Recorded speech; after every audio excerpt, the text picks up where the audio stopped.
Mutual fund में कौन-कौन से रिस्क इन्वॉल्व हैं and can I loose my money? नहीं, आप म्यूचुअल फंड में अपना पैसा कभी भी लूज़ नहीं करेंगे अगर आप पेशेंस से काम लेंगे, ठीक है? तो फॉर एग्ज़ाम्पल जो रिस्क इन्वॉल्व्ड हैं म्यूचुअल फंड में, उनकी अगर बात की जाए तो अगर आप लॉन्ग टर्म इन्वेस्टर हैं और आप इक्विटी में अपनी एलोकेशन दे के रखी है और अगर मार्केट जो है वो शॉर्ट टर्म में परफ़ॉर्म नहीं कर रहा है, फॉर एग्ज़ाम्पल आपने 1 साल पहले 1 लाख रुपया लगाया और वो अगले 1 साल में भी 1 लाख रुपया ही है, तो आपको टेंशन होगी कि यार मेरा पैसा ग्रो नहीं कर रहा है। बट उस सिचुएशन में आपको ये ध्यान में रखना है कि आपने जो पैसा इन्वेस्ट किया है वो 1 साल के लिए नहीं किया है, आपने वो जो पैसा है वो एटलीस्ट 3 टू 5 ईयर्स के लिए इन्वेस्ट किया है। तो इवेंचुअली जब आपका मार्केट जो है वो अपने मतलब लेवल पे आएगा, जो भी उसका बेंचमार्क है उसको हिट करेगा, तब आपका पैसा बनेगा।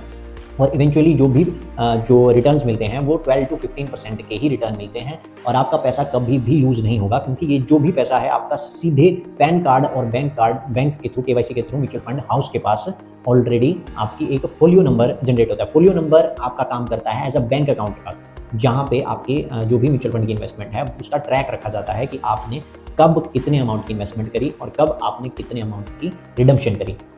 और रही बात रिस्क फैक्टर की, तो इसमें जो रिस्क है वो बिल्कुल नेग्लिजिबल है, क्योंकि आपका जो पैसा है वो मार्केट की 50 या टॉप 100 कंपनीज़ में इन्वेस्टेड होता है और आपका जो पैसा है वो इवेंचुअली ग्रो करेगा।